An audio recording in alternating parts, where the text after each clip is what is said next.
Y el Santo Sepulcro igual, ¿verdad? A lo mejor no perderte en el Santo Sepulcro, en el dolor, ¿no? Como en tener el muerto ahí.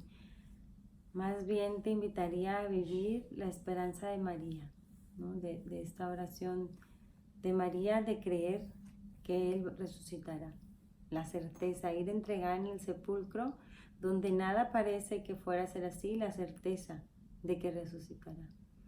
Y poder ser como Juan, a lo mejor imaginarte ya el regreso de cuando vas a visitar el sepulcro vacío, donde ves solo el lienzo doblado, que eso era un signo para los judíos, por eso lo menciona Juan en su evangelio. Cuando él encuentra el sudario doblado, él entiende que regresará, ¿no? Porque en la práctica judía, cuando el amo dejaba la servilleta doblada en la mesa, quería decir que regresará, que no le retiraran la comida. Para el esclavo era una señal, ¿no?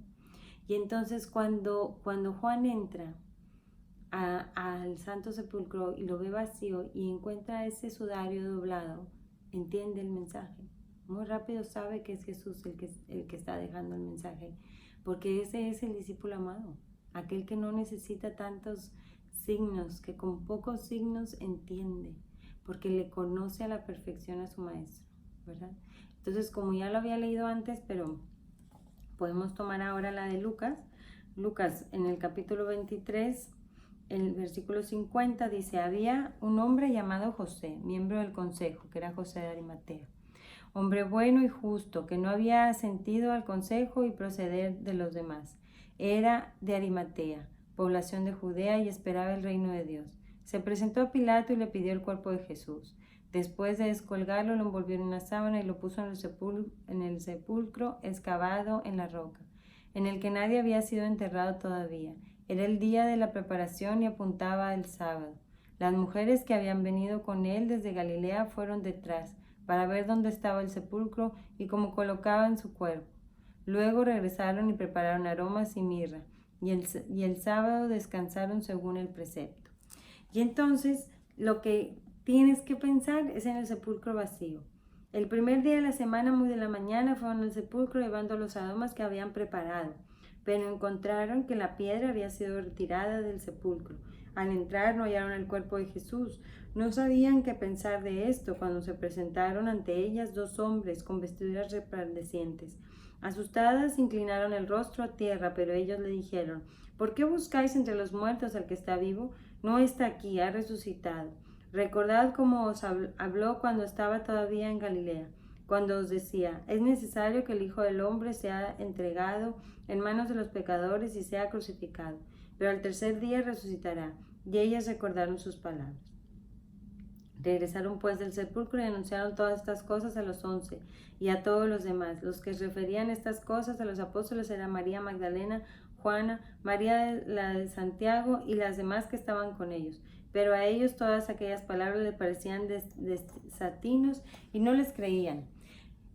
Con todo, Pedro se levantó y corrió al sepulcro. Se inclinó, pero al ver solo los lienzos se volvió a casa asombrado de lo sucedido.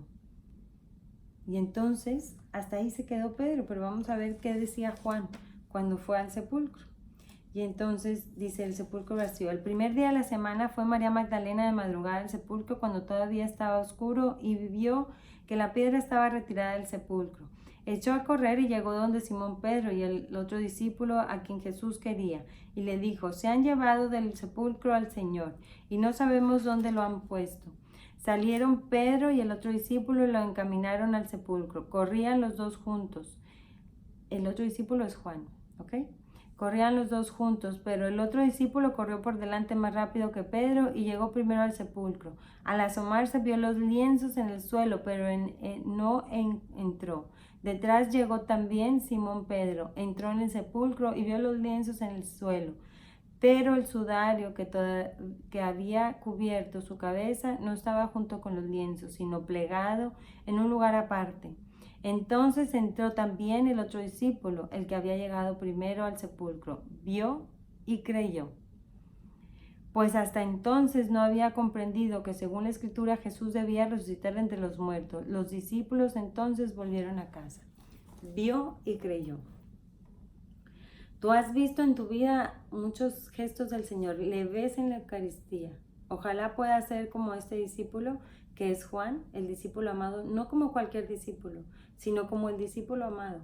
Y con el más mínimo gesto entiendas que Jesús es el Señor, que Jesús resucitó, que te salvó, que te ama y creas en Él, le creas, porque a veces eso es lo que nos falta hacer, creer que está ahí. Entro al altar, no me persino, está la comunión, de pronto me hinco, de pronto me distraigo. Si yo le creo al Señor, si yo creo que Él se representa en el altar, si yo creo que Él está en la Santa Eucaristía, yo tendría otra actitud. Y entonces, o tal vez por eso tengo otra actitud. No te pierdas, jamás te confundas y puedas ser siempre capaz de reconocer los pequeños signos y poderle ver en tu vida y poder verlo en tu familia y poderlo ver en tus enemigos, en quienes te persiguen y poderle dar gloria con tu vida. Que este sepulcro no sea un dejar muerto ahí a Jesús, sino verle resucitado. Vas a entrar a un sepulcro vacío. Llénalo de amor para que los demás entiendan que Jesús resucitó y seas como el discípulo amado que con solo ver un signo entiendas lo que Él te quiere decir.